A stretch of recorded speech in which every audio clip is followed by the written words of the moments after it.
So today we're going to go into the basics of pixel art.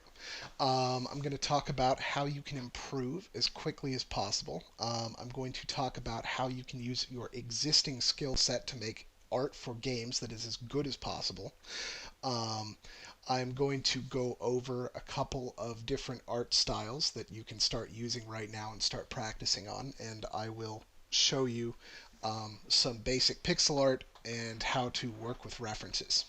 Um, I will not be covering things like color today. I will get to that later on. So today we're going to be working in just black and white and grayscale. So, starting with how to improve. There are really two ways that you can improve your art, and both of them are important. The first one, and probably the one that you hear about the most, is to practice.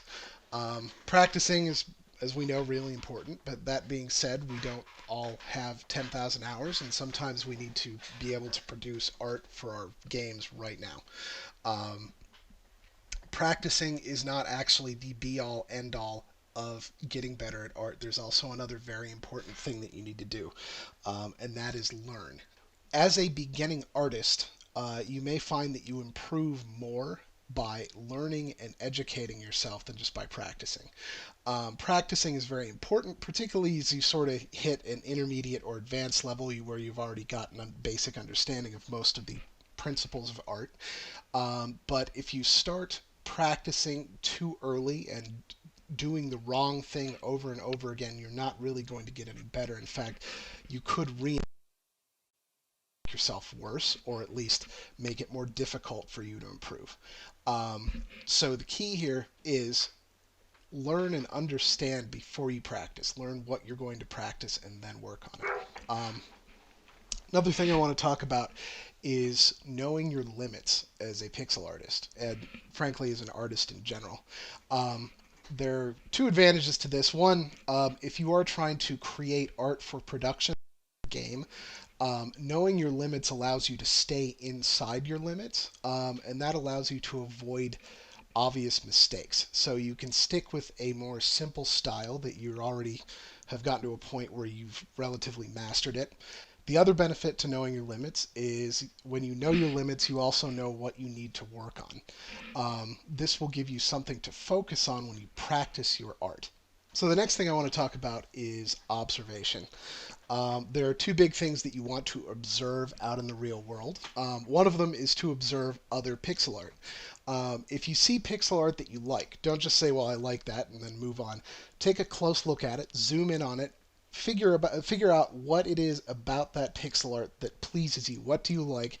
Um, if you're not satisfied with your own work, look at it, compare it to your own work, and ask yourself what the artist of that particular work is doing differently from what you do. The other thing that you should do is spend time observing reality. Just look around you, look at everything, look at the way objects are shaped, look at the way they are shaded, look at light, look at color. You can learn a lot about art just from observing. And then this is one of the things that you get from getting lots of practice. Is when you're practicing, you're using references, you're observing, you're looking at things, and that's all information that's going to be retained by your brain. So you'll start to become more, you'll start to gain a better understanding of what the world around you really looks like in terms of the way you perceive it. And that's really key, is that when you're drawing something, whether it's pixel art or any other kind of art, you aren't drawing things as they really are. You are drawing things as we see them. Um, so, along the lines of observing, one other thing you want to do is use references. This isn't just for beginners. Pretty much every artist uses references, including really all the best ones ever. Um, Real artists use references all the time. Um, you might use other pixel art as references and inspiration. You might use photos. You might look at something in the real world. But the point is, if you want to make pixel art, figure out something, find something that looks like the art that you'd like to produce. Use that as a reference, use that as an inspiration. So finally, before I get started, a couple tips about practice. When I practice, I like to know what my goals are. I pick something that I need to improve, and then I work on that. So when I'm practicing, I'm picking a subject matter and a style that's going to force me to work on the thing that I need to improve the most. Um, when I'm done, I will post my work to a forum. There are a number of very good pixel art forums where there are plenty of very willing people who are around and like to critique art. Um, you can get a lot of help from there. They'll tell you ways to improve it, and then you can go back and improve it. And just work on it. And not everyone's advice is going to be perfect. My advice is not going to be perfect, but and not everybody's going to agree. And that's another thing you'll find out with art is there is a lot of subjectivity to it. But most people have something valuable that they can contribute when they are critiquing your work. So you take that into account. You see what other people think of it. Based on what they say, you can make improvements. Another thing that I like to do for practice is to give comments and criticism on other people's work. Um, it's interesting how much you can learn just by picking something apart that someone else did. If you take a look at somebody's art, you'll say, well, what do I like about this? What do I not like about it? And it forces you to think about the specifics of what it is that you like and you dislike.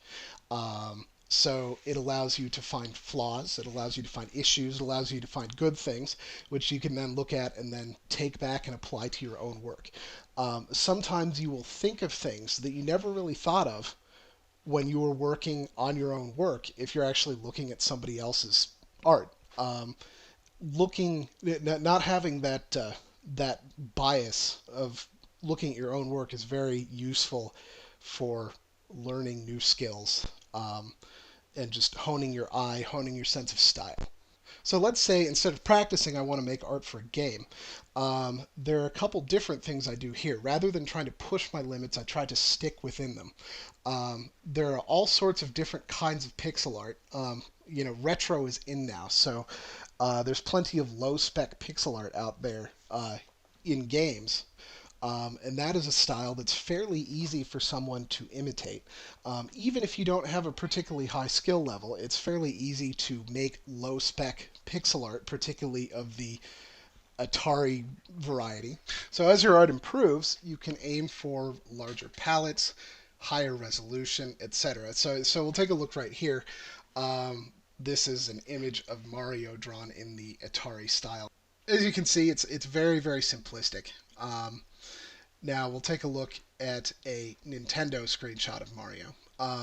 So you notice here, if you look at Mario, there isn't really any shading on him. It's just a bunch of solid blocks. So it's still relatively simple because they aren't really going for shading and volumes and making him pop out of the screen. So that's another style that you can go for, that 4-color style as opposed to the 2-color style that you see here. So this is a Super Nintendo screenshot of Mario, and you notice now he's sort of got this round belly that kind of pops out because of the shading right here, and his legs are a little bit darker. So this is working with a larger palette, and at this point they've progressed toward giving Mario a much better sense of volume by blocking in darker and lighter areas as they would be affected by a light source. So as you can see here, right now we're looking at sort of 3 different levels of art, and as you get better, you can just basically try to move up. You might want to start here for your first work, but practice this or practice filling in volumes and shading, which is going to be very important. I'm going to be covering that a lot. So now the other thing that I like to do when I'm trying to make art for games is I like to cheat a little bit. And when I say cheat, I don't mean be dishonest. I certainly don't mean plagiarize anyone's art.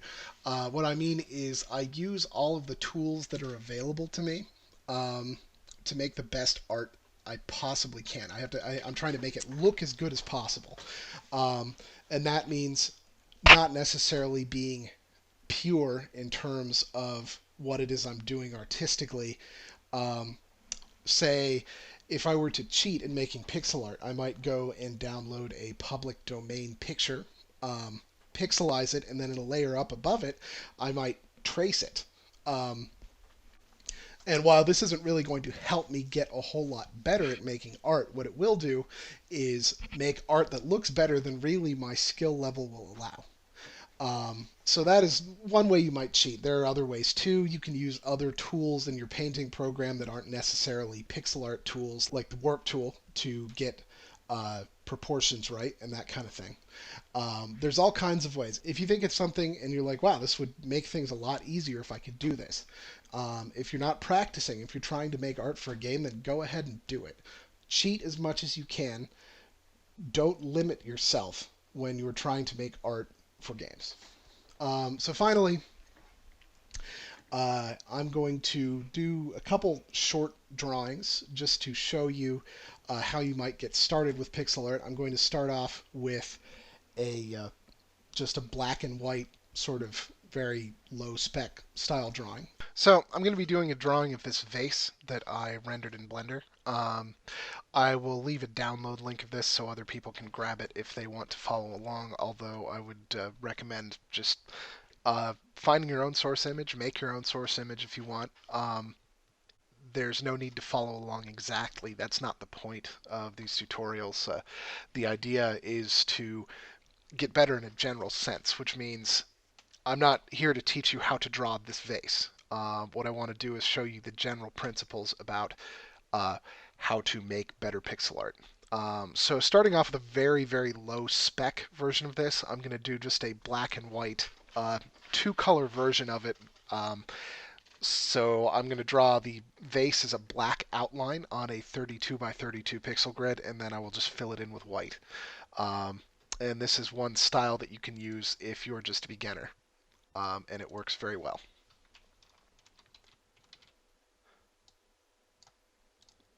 So notice I'm just generally kind of trying to follow the outline of the vase. To the extent that I'm able to anyway with this very limited pixel size that I'm using.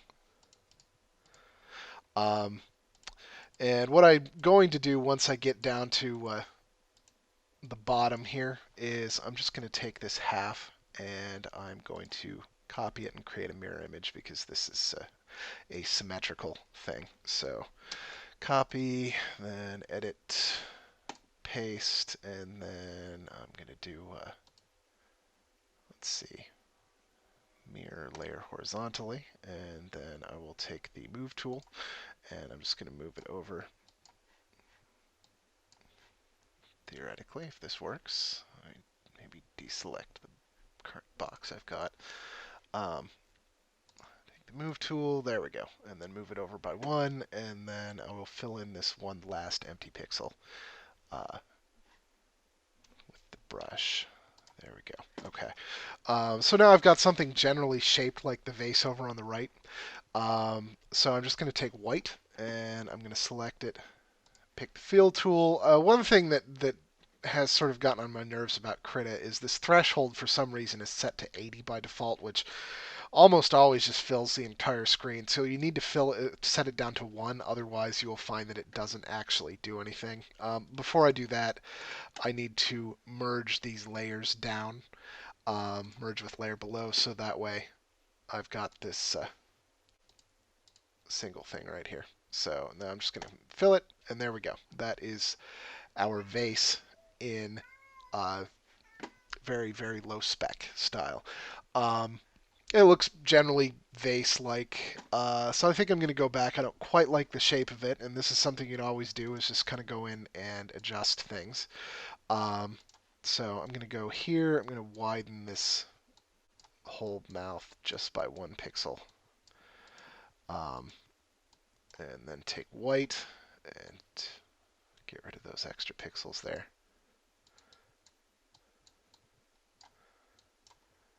And there you have it.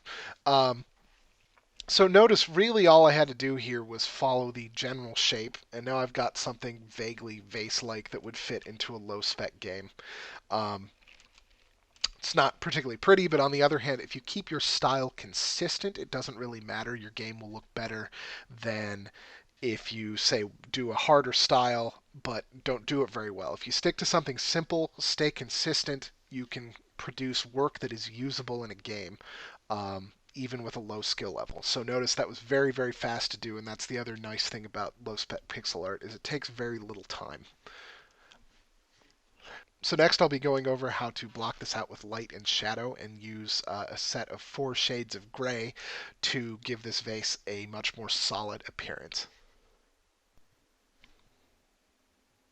Okay, so the next thing I'm going to do is sort of go through a little demonstration of how I might use uh, blocking out light and shadow to portray volume on an object. So the first thing I'm going to do is just sort of go over this, and I'm going to block out here on this object that we're looking at the areas of roughly the same uh, intensity of light. So I'm going to start by blocking out sort of this big shadow area right here. Um, doesn't have to be too accurate. I'm just kind of giving an idea of this area that the light is roughly the same. And then you can see another area right here. The shift here is subtle, but this little area is definitely darker than this down here. Now this is kind of a gradual variation, but it seems to me that it ends right about here. Kind of goes up there. So, and then we've got this light spot right here. So, you know, here, this basically, and this might even connect right here, but we basically got this whole shape blocked out. So now when we go in and we can draw it, we can kind of reference how it's blocked out and use that to determine what tone to use. I'm going to block out a little bit up here too. Up toward the top, there's really more detail than we can convincingly portray. So the top we're not going to be able to do fairly accurately. And what I find in cases where you just have more detail than you have pixels, you kind of have to, uh, you know, draw a pixel here and there, zoom out, see what it looks like, and then just experiment and keep zooming in and out. So what I'm doing here is drawing this vase that we just looked at in 4 colors, or rather 4 shades of gray.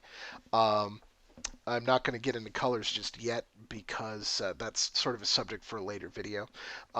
What you notice here is that I am just sort of drawing this vase out in line art, and then I'm going to be filling it in with just solid colors. And the idea for that is just to kind of get the shape right before I start actually messing around with you know, light and shadow of different intensities, and then once it's done, shape wise, I will go in and start on the actual shading.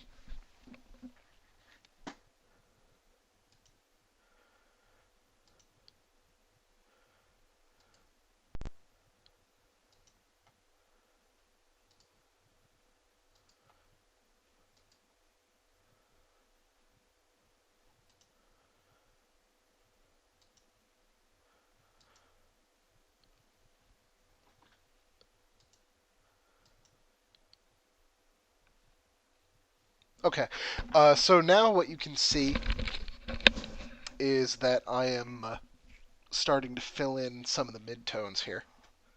So I'm just looking at the image on the right and doing my best to duplicate them as well as I can, given the limitations of the pixel art medium. And you know, just drawing these areas once again with line art, and then I'm just going to use the fill tool to fill them in.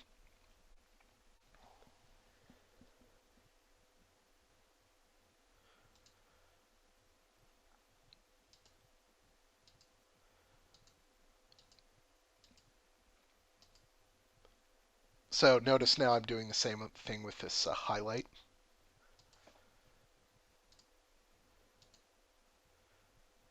Now I'm making a few little minor adjustments to the actual shape of the highlights.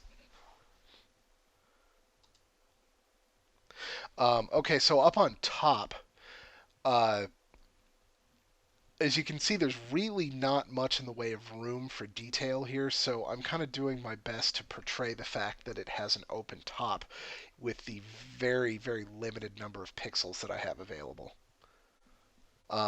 now I'm zooming out, uh, which is a good thing to do from time to time when you're doing pixel art, just so you can kind of get a better look at how things will look to the actual person who's looking at the art rather than just being zoomed in on big pixels. And sometimes that will uh, make you aware of things about your art that you wouldn't otherwise figure out. Now, finally, I'm drawing this shadow here. Um, Notice the shadow is pretty much darker than anything else, so I reserved that really dark tone for the shadow. Um, that's pretty much it. As you can see, this vase looks at least relatively like the vase in the preview image. I don't think the shape is quite perfect. In retrospect, it was a little bit shorter and fatter than it is in my final drawing, but that should give you an idea of how you might block out light and color on an irregular shape. Anyway, that's it for this tutorial, so thank you very much for watching. If you enjoyed it, uh, we are running a continuing Patreon campaign, so please feel free to stop by, toss a couple bucks our way. We'd really appreciate it. And I will see you next time. Thank you.